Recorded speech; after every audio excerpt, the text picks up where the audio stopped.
Hello welcome back to the new reaction video. अभी जिस video के ऊपर हम लोग रिएक्ट करने वाले हैं उस वीडियो का टाइटल है is north India cheating south India. Tax से रिलेटेड है आई गेस ये बेसिकली वीडियो। टैक्स से रिलेटेड वीडियो है। मतलब थंबनेल पे एक नॉर्थ इंडिया ऊपर है, साउथ इंडिया नीचे है। मतलब साउथ इंडियन ज़्यादा टैक्स दे रहे हैं। बट स्टार्ट करते हैं, देखते हैं कि वीडियो में क्या है। काफ़ी फैक्ट्स के ऊपर बात हुई भी होती है। तो सोच बाय मोहक मंगल। तो लेट्स को स्टार्ट करते हैं, देखते हैं कि आप लोगों का इससे रिलेटेड जो भी ओपिनियन हुआ कमेंट सेक्शन के अंदर। और क्या वाकई साउथ इंडियन ज़्यादा टैक्स देते हैं? स्टार्ट करते हैं, देखते हैं। इस मैप को देखिए। ये मैप दिखाता है कि हर 100 रुपए जो एक स्टेट देती है सेंट्रल गवर्नमेंट को डायरेक्ट टैक्स में, उसको कितने रुपए रिटर्न में मिलते हैं। अब तमिलनाडु और बिहार के डिफरेंस को देखिए। जहाँ तमिलनाडु को 30 रुपए मिलते हैं सेंटर से हर 100 रुपए देने के लिए, बिहार को मिलते हैं 922 रुपए। The budget allocated for new line. ये कैसे? मतलब एक स्टेट अगर 100 रुपये दे रही है तो उसको 1000 रुपये वापस मिल रहे हैं एक तरीके से, और एक स्टेट 100 रुपये दे रही है तो उसको 29 रुपीस ज्यादती है।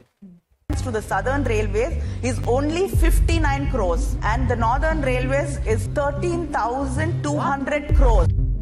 ये आप दूसरी स्टेट्स के साथ भी देख सकते हैं, जहाँ साउथ इंडियन स्टेट्स को कम पैसे मिलते हैं और नॉर्थ इंडियन स्टेट्स को ज्यादा पैसे मिलते हैं। और कई साउथ के पॉलिटिकल लीडर्स ने दावा किया है कि एक उदाहरण है फाइनेंशियल डिस्क्रिमिनेशन का। Tamil puts 1 rupee and we get 30 to 35 paise back. It's the lack of progress. It's like throwing money down a well. वो ये भी कहते हैं कि हमने तो अपनी पॉपुलेशन कंट्रोल कर ली, पर यूपी बिहार ये कर नहीं पाए, तो हम क्यों पेनल्टी दें इस चीज के लिए। तो क्या उनका आर्गुमेंट सही है? इसको हम बहुत डिटेल से समझेंगे इस वीडियो में।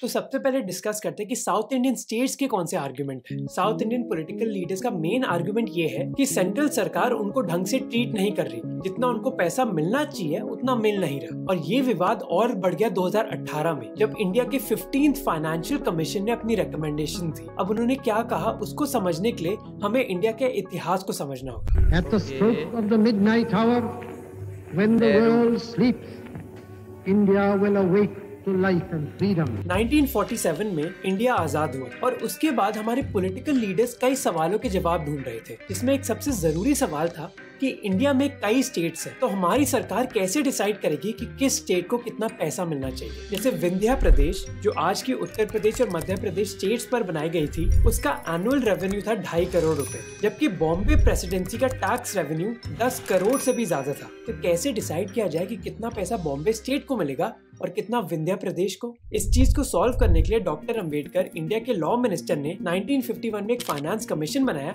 जो हर 5 साल में बनाया जाएगा। इस कमीशन को 2 चीजें आंसर करनी थी कि जो टैक्स कलेक्ट किया जाता है उसमें से कितना सेंटर को जाएगा और कितना स्टेट्स को, और फिर जो स्टेट्स को जाएगा तो स्टेट्स के बीच में वो पैसा कैसे बटेगा। अब इंडिया का जो 15th फाइनेंस कमीशन था जो 2017 में बनाया गया, उसकी भी यही जिम्मेदारी थी। और उस कमीशन ने 6 फैक्टर्स बताए जिनके बेसिस पर ये पैसा बटेगा। अब इन 6 में से एक फैक्टर था जो साउथ इंडियन पॉलिटिशियंस को बिल्कुल पसंद नहीं आया, वो था पॉपुलेशन, जिसको 15% वेटेज दी गई। अब उनकी प्रॉब्लम एक्चुअली पॉपुलेशन नहीं थी, उनकी प्रॉब्लम ये थी कि finance commission 2011 census data use करेगा पॉपुलेशन के लिए और ना कि 1971 का डेटा। अब आप पूछोगे ये प्रॉब्लम क्यों है? ऑब्वियस सी बात है कि हमें लेटेस्ट डेटा यूज करना चाहिए, तो हमें 2011 का डेटा यूज करना चाहिए, ना कि 50 साल पहले का 1971 का डेटा। और इस चीज को समझने के लिए हमें 50 साल पहले जाना होगा।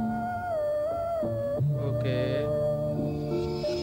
50 साल पीछे चलो। 1975 में इंदिरा गांधी ने इमरजेंसी लागू करी। The president has proclaimed emergency. This is nothing to panic about. तो उन्होंने कॉन्स्टिट्यूशन पर एक 42nd अमेंडमेंट पास करी। इस अमेंडमेंट के जरिए सरकार ने कहा कि जब भी कोई सरकारी डिसीजन लिया जाएगा जहाँ पॉपुलेशन इन्वॉल्व होती है, तो हम 1971 का डेटा यूज करेंगे, चाहे वो टैक्सेस की बात हो या फिर दूसरे डिसीजंस की बात हो। इंदिरा गांधी ने ऐसा क्यों किया? क्योंकि 1961 और 1971 के बीच इंडिया की पॉपुलेशन 35% तक बढ़ गई थी। इंदिरा गांधी की सरकार ने सभी स्टेट्स को कहा कि उनको अपनी पॉपुलेशन कंट्रोल करनी होगी, जिस वजह से नसबंदी भी स्टार्ट करी गई। पर कुछ स्टेट को एक डर था, उनको ये डर था कि अगर उन्होंने अपनी पॉपुलेशन रोक ली तो क्या इसका मतलब है कि उनको सेंट्रल गवर्नमेंट से कम पैसा मिलेगा। इस डर के चलते ही इंदिरा गांधी ने सभी स्टेट्स को कहा कि आप चिंता मत करो, हम 1971 का सेंसस डेटा यूज करेंगे ऐसे डिसीजंस के लिए। तो अगर आपने अपनी पॉपुलेशन कम कर ली ऐसा नहीं है कि सेंटर आपको कम पैसा देगा टैक्स में। और अगले कुछ सालों के दौरान कई साउथ इंडियन स्टेट्स ने अपनी पॉपुलेशन ग्रोथ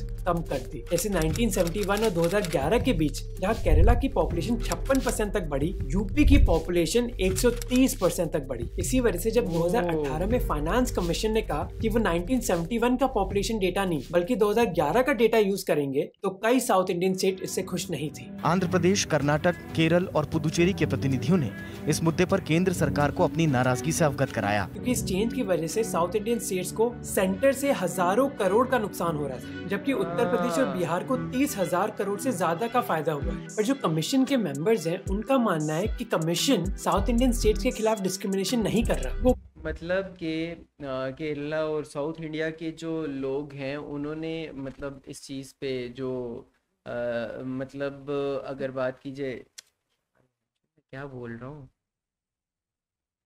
चलिए उसको यहीं स्टार्ट कहते हैं कि पैसा उन स्टेट्स को देना जरूरी है जिनकी पॉपुलेशन ज्यादा है। उसके अलावा उन्होंने ये भी कहा कि उनके मतलब ये कि साउथ इंडिया ने पॉपुलेशन को कंट्रोल कर लिया, मतलब उनकी पॉपुलेशन ज़्यादा नहीं बढ़ी और उनके ऊपर रूल्स वो वाले लग रहे हैं जो कि नए रूल्स है। पहले वाले रूल्स ख़त्म करके अब नए वाले रूल्स लग रहे हैं, जिसकी वजह से इनको अब पैसा कम मिल रहा है और दूसरी स्टेट्स जिनमें लोग ज़्यादा हो गए हैं उनको ज़्यादा पैसा मिल रहा है। मतलब वो पूरी अजीब सी खिचड़ी सी बन गई है, जिस वजह से ये सारी लड़ाई ने एक नया फैक्टर क्रिएट किया है, डेमोग्राफिक परफॉर्मेंस, जो उन स्टेट्स को ज्यादा पैसे देगा जिन्होंने हेल्थ, एजुकेशन और दूसरी इंडिकेटर्स में अच्छा परफॉर्मेंस किया है। जिसका मतलब है कि साउथ इंडियन स्टेट जिन्होंने अच्छा परफॉर्म किया ऐसी चीजों में उनको ज्यादा पैसा मिलेगा। पर ये भी फैक्ट है कि अगर आप इस कमीशन के ओवरऑल फैक्टर्स देखोगे तो साउथ इंडियन स्टेट्स को घाटा ही होगा नए फैक्टर्स से। फिर साउथ इंडियन स्टेट्स ये भी कहती है कि पॉपुलेशन की वजह से यूपी और बिहार जैसी स्टेट्स को ज्यादा पैसा ही नहीं बल्कि भविष्य में ज्यादा पॉलिटिकल पावर भी मिल सकती है। जैसे याद है हमने इंदिरा गांधी के 42nd अमेंडमेंट के बारे में बात करी थी, जिसने ये कहा था कि सरकार के डिसीजंस 1971 के पॉपुलेशन डेटा पर निर्भर होंगे, जिसका मतलब था कि पार्लियामेंट में हर स्टेट की कितनी सीट्स होंगी वो भी 1971 के डेटा से ही डिसाइड होगा। और 15th फाइनेंस कमीशन की तरह अगर सेंट्रल सरकार 2011 का पॉपुलेशन डेटा यूज करेगी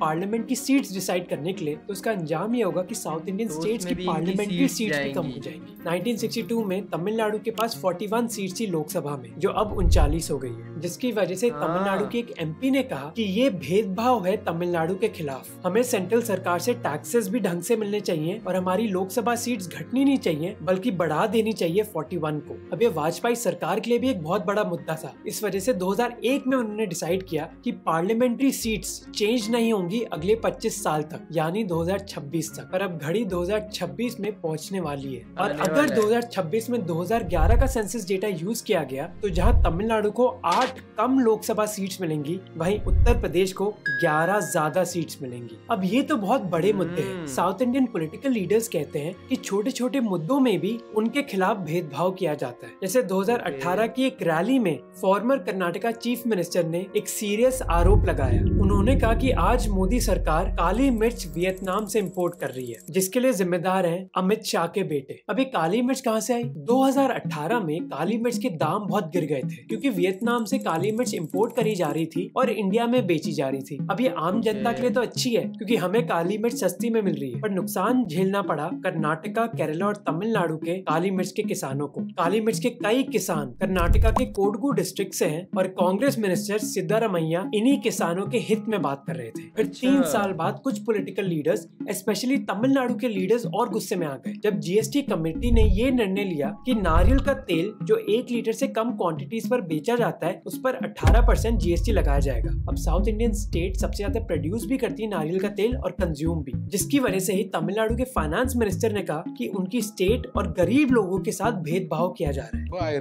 sent in a written submission saying that we oppose this hike. उन्होंने कहा कि गरीब खानदान 1 लीटर से ज्यादा तेल नहीं खरीदते, तो अगर ज्यादा टैक्स लगा दिया जाएगा तो उनके लिए एक बहुत जरूरी चीज और महंगी हो जाएगी। उन्होंने ये भी प्रश्न पूछा कि दूसरे तरीके के तेलों पर सेम 18% का जीएसटी क्यों नहीं लगाया जा रहा? इन बड़े और छोटे मुद्दों की वजह से कई साउथ इंडिया के पॉलिटिकल लीडर्स ये मानते हैं कि सेंट्रल सरकार उनके खिलाफ भेदभाव कर रही है। पर अब समझने की कोशिश करते हैं कि नॉर्थ इंडियन स्टेट्स का क्या आर्गुमेंट है। तो साउथ इंडियन स्टेट्स का आर्गुमेंट है कि वो ज्यादा टैक्स देते हैं पर उनको इतना मिलता नहीं है। अब इस सेंटेंस का जो पहला पार्ट है वो सही है। 2016 के डेटा के हिसाब से केरला, तमिलनाडु, कर्नाटका, आंध्र प्रदेश और तेलंगाना में इंडिया के 20% लोग हैं, जबकि उनका कंट्रीब्यूशन इंडिया के टैक्स रेवेन्यू में 30% है। पर कई नॉर्थ इंडियन स्टेट्स का आर्गुमेंट ये है कि ये प्रोग्रेस साउथ इंडिया कर पाया है कुछ सरकारी पॉलिसीज की वजह से, जैसे फ्रेट इक्वलाइजेशन पॉलिसी जो लागू हुई थी 1952 में। अब उस समय हमारी सरकार चाहती थी कि पूरे देश में इंडस्ट्रियल ग्रोथ हुए, जिसकी वजह से सरकार ने कंपनीज को सब्सिडी देना चालू किया अगर वो मिनरल्स इंडिया के एक भाग से दूसरे भाग में ट्रांसपोर्ट करती है। तो जैसे मान लिया अगर आपने कोई मिनरल माइन किया छत्तीसगढ़ में, आप उसको फिर दिल्ली या फिर चेन्नई तक पहुंचा सकते हैं बहुत कम कीमत पे, क्योंकि सरकार आपको सब्सिडी दे रही है। अब इसका अंजाम ये हुआ कि कंपनीज अपनी फैक्ट्रीज लगाने लग गई उन शहरों में जहाँ मार्केट्स पास थी या फिर जहाँ पोर्ट्स थे, क्योंकि अगर आपको सरकार सब्सिडी दे रही है झारखंड से चेन्नई मिनरल ट्रांसपोर्ट करने के लिए, तो आप अपनी फैक्ट्री झारखंड में क्यों बनाओगे? इससे अच्छा चेन्नई में बना दो, जिसके पोर्ट से जरिए आप दूसरे देशों में बेच सकते हो। और ऐसा ही हुआ। इस पॉलिसी का फायदा हुआ उन स्टेट्स को जहाँ पोर्ट्स थे और उन स्टेट्स को जहाँ बड़ी बड़ी मार्केट्स थी। पर इससे नुकसान हुआ बिहार, उत्तर प्रदेश, मध्य प्रदेश और वेस्ट बंगाल जैसी स्टेट्स को जहाँ मिनरल्स माइन किए जा रहे थे। जैसे टाटा ग्रुप ने डिसाइड किया था कि वो बिहार में इन्वेस्ट करेंगे क्योंकि बिहार में इतने मिनरल्स थे, पर फ्रेट इक्वलाइजेशन पॉलिसी आने के बाद उन्होंने ये डिसीजन कैंसिल कर दिया। इस पॉलिसी को करीब 40 साल बाद 1993 में हटाया गया। पर कई एक्सपर्ट ने यह भी कहा कि फ्रेट इक्वलाइजेशन पॉलिसी से साउथ इंडियन स्टेट्स को इतना भी बेनिफिट नहीं मिला। उन्होंने ये आर्ग्यू किया कि कंपनीज ने अपनी फैक्ट्री साउथ इंडियन स्टेट्स में बस फ्रेट इक्वलाइजेशन पॉलिसी की वजह से नहीं लगाई, बल्कि इस वजह से भी लगाई क्योंकि हर फैक्ट्री को एजुकेटेड और स्किल्ड लोग चाहिए होते हैं, और ऐसे लोगों की संख्या साउथ इंडियन स्टेट्स में ज्यादा थी। कई लोग ये आर्ग्यू करेंगे कि नॉर्थ इंडियन के खिलाफ उल्टा डिस्क्रिमिनेशन होता है। रिसेंटली आपने न्यूज देखी होगी कैसे बिहारी माइग्रेंट्स को टारगेट किया जा रहा था तमिलनाडु में। It's been 2 to 3 days now that alleged videos of attacks on migrants from Bihar working in Tamil Nadu have gone viral, creating panic amongst the laborers. बाद में ये जरूर दिखाया गया कि ये वीडियोस फेक थे। वाल मुरुगन ने बिहारी श्रमिकों से मुलाकात के बाद सोशल मीडिया पर वायरल हो रही वीडियो क्लिप्स को फर्जी बताया। पर कई नॉर्थ इंडियन माइग्रेंट्स के बीच में एक डर है, और कई लोग का दावा है कि साउथ इंडियन स्टेट्स ने जो ग्रोथ देखी है उसमें यूपी, बिहार और दूसरे राज्यों के मजदूर का बहुत बड़ा भाग है। तो क्या डिस्क्रिमिनेशन साउथ इंडियन स्टेट्स के खिलाफ हो रहा है या नॉर्थ इंडियन स्टेट्स के खिलाफ? फिर इनके अलावा कई और आर्गुमेंट दिए जाते हैं नॉर्थ इंडियन स्टेट्स के, वो है इनकम डिस्टेंस। जैसे अगर आप इस मैप को देखोगे तो सबसे ज्यादा पैसा नॉर्थ ईस्ट इंडियन स्टेट्स को मिल रहा है। ये क्यों हो रहा है? राठिन रॉय जो 13th फाइनेंस कमीशन के इकोनॉमिक एडवाइजर थे, उन्होंने बताया कि 15th फाइनेंस कमीशन में एक बहुत इंपॉर्टेंट फैक्टर था income distance. Income distance basically देखता है कि आपकी स्टेट की एवरेज इनकम क्या है और वो एवरेज इनकम इंडिया की सबसे अमीर स्टेट की एवरेज इनकम से कितनी दूर है। जितना ज्यादा ये इनकम डिस्टेंस होगा उतना ज्यादा पैसा मिलेगा, और ये इनकम डिस्टेंस डिसाइड करता है कि 45% टैक्सेस किस स्टेट के पास जाएंगे, जबकि पॉपुलेशन बस 15% ही डिसाइड करती है। इसी इंटरव्यू में मिस्टर रॉय एक और आर्गुमेंट बोलते हैं। Hindustan Lever is headquartered in Bombay, but does Hindustan Lever make its money only in Bombay? Does it not sell soap and shampoo and other such things in North and South Indian states? So is it fair to make a calculation that where a company is headquartered and where it pays its taxes is where it earns its income? Of course not. तो basically सवाल ये है कि south Indian state में जो factories है उनका labour आता कहाँ से? नॉर्थ और नॉर्थ ईस्ट इंडिया से। 2001 और 11 के बीच साउथ इंडियन स्टेट्स की माइग्रेंट पॉपुलेशन 50% तक बढ़ गई थी। ये हुआ क्यों? क्योंकि साउथ इंडिया में लिटरेसी रेट और बेहतर एजुकेशन रही है। South Indian labour job opportunities ढूंढने के लिए अब्रॉड गया है, जैसे गल्फ या फिर अमेरिका। आप मानोगे नहीं, पर अमेरिका में अच्छा ये बात है कि साउथ इंडियंस अमेरिका, यूके और मतलब गल्फ कंट्रीज में, इनमें या तो बिजनेस कर रहे होते हैं साउथ इंडियंस, या तो जॉब्स वगैरह कर रहे होते हैं अच्छी अच्छी पोस्टों पे, क्योंकि ये लोग बहुत ज़्यादा पढ़े लिखे होते हैं। लिटरेसी रेट मेरे ख्याल से 90+ है इनका, 90 समथिंग है कुछ।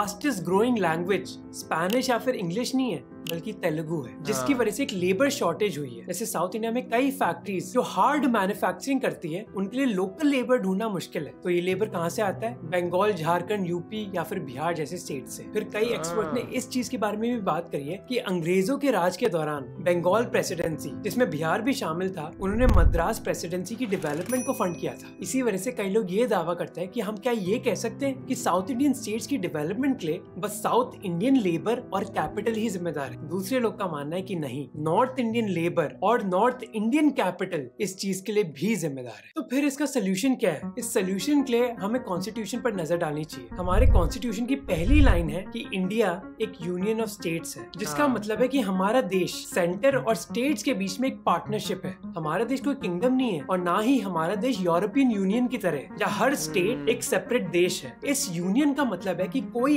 एक स्टेट का फुल कंट्रोल नहीं है अपने टैक्सेस पर। सेंट्रल गवर्नमेंट स्टेट्स के साथ मिलकर डिसाइड करेगी कि किसको कितना पैसा मिलना चाहिए। तो इसीलिए अगर टैक्स साउथ इंडियन स्टेट से नॉर्थ इंडियन स्टेट्स ट्रांसफर हो रहा है तो वो हमारे देश की खामी नहीं होनी चाहिए बल्कि हमारे देश की खूबी होनी चाहिए। अब ये जरूर है कि साउथ इंडियन पॉलिसी मेकर्स और लोगों ने बहुत मेहनत करी अपनी ग्रोथ और डेवलपमेंट के लिए, पर इस ग्रोथ और डेवलपमेंट में नॉर्थ इंडियन लेबर और कई सेंट्रल गवर्नमेंट की पॉलिसीज का बहुत बड़ा हाथ था। इसके अलावा सेंट्रल गवर्नमेंट को ये भी समझना चाहिए कि साउथ इंडियन स्टेट्स इतनी डरी हुई क्यों है, क्योंकि उनको लगता है कि पैसे के साथ साथ पॉलिटिकल पावर भी नॉर्थ इंडिया की तरफ ही जा रही है। इसलिए सेंट्रल गवर्नमेंट के लिए बहुत जरूरी है आश्वासन देना साउथ इंडियन स्टेट्स को कि वो उनकी जरूरत के बारे में सोच रहे हैं। और कई स्कॉलर्स ने बात करी कि ऐसा कैसे किया जा सकता है। जैसे अगर हम पॉलिटिकल पावर की बात करें तो मिलन वैष्णव ने एक डिटेल्ड रिपोर्ट लिखी थी इसके बारे में। जैसे उन्होंने बात करी कि सेंट्रल सरकार लोकसभा सीट्स को पॉपुलेशन के हिसाब से चेंज कर सकती है, पर राज्यसभा में साउथ इंडियन स्टेट्स की रिप्रेजेंटेशन बढ़ा सकती है, क्योंकि राज्यसभा का मतलब ही काउंसिल ऑफ स्टेट्स होता है, जिससे राज्यसभा में इंडियन स्टेट्स अपने मुद्दे रख पाए पार्लियामेंट में। अब मैं इस सोल्यूशन की डिटेल एनालिसिस इस वीडियो में नहीं करना चाहता। यार देखा जाए तो वीडियो काफ़ी इंटरेस्टिंग है। अच्छा वीडियो इस वजह से भी इंटरेस्टिंग है क्योंकि एक जगह का पैसा आप दूसरी जगह पे दे रहे हो। मतलब एक स्टेट बहुत ज़्यादा कमा रही है और दूसरी स्टेट्स पे वो वाला पैसा जो उनके पास एक्स्ट्रा बच रहा है वो दूसरी जगह पे जाके लग रहा है। ऑलरेडी साउथ इंडिया वैसे ही बहुत ज़्यादा डेवलप है, उसके साथ में पोर्ट्स वगैरह लग रही हैं, लेकिन यूपी और झारखंड और इस तरह की जो स्टेट्स वगैरह हैं उनके साथ कोई मेरे ख्याल से कोई पोर्ट्स वगैरह तो लगती नहीं है, जिसकी वजह से सारा का सारा बिज़नेस तो उन्हीं एरियाज़ में होता है जहाँ पर पोर्ट्स होती हैं। तो सारा का सारा बिज़नेस भी साउथ इंडिया साइड पे आ जाता है। तो बेसिकली देखा जाए तो साउथ इंडियंस की भी अपनी जगह सही है मांगे कि यार कहीं ना कहीं हमें ये ना हो पॉलिटिकल लाइन में से भी कहीं साइड पे लगा दिया जाए। तो मतलब एक पूरा इस तरीके का एक सीन बना हुआ है, खिचड़ी बनी हुई है कि उनको अपना डर है अपने पैसे जाने का, उनकी पावर जाने का साउथ इंडियंस को, और इस साइड पे नॉर्थ इंडियंस को इसलिए इस वजह इस चीज़ का डर होगा कि यार उनकी साइड पे कोई बिजनेस नहीं है। और तो लेकिन गवर्नमेंट एक अच्छा काम कर रही है कि एक साइड से पैसा लेके दूसरी साइड पे दे रही है, सबको एक बराबर लेके चल रही है। अगर कोई ज़्यादा डेवलप है तो उनसे पैसा लेके जो कम डेवलप एरियाज़ हैं वहाँ पर लगा रही है। खैर अच्छा इनिशिएटिव है। और इंडिया तो वैसे भी पूरा तो जुड़ा हुआ है यार, अलग अलग तो है नहीं, ये छोटी छोटी बातें होती रहती है, छोटी नहीं है ये ऐसी स्टेट्स के अंदर बहुत बड़ी बातें होती हैं, इन पे बड़े दंगे फसाद होते हैं। मतलब एक स्टेट के लोग दूसरी स्टेट के साथ नफरत करने लग जाते हैं, इस तरह के ये दंगे फसाद होते हैं। खैर आप लोगों का क्या ओपिनियन है इस चीज़ से रिलेटेड लाजिम से कमेंट सेक्शन के अंदर बताना है। हम लोग मिलते हैं एक और वीडियो के साथ, तब तक के लिए बाय।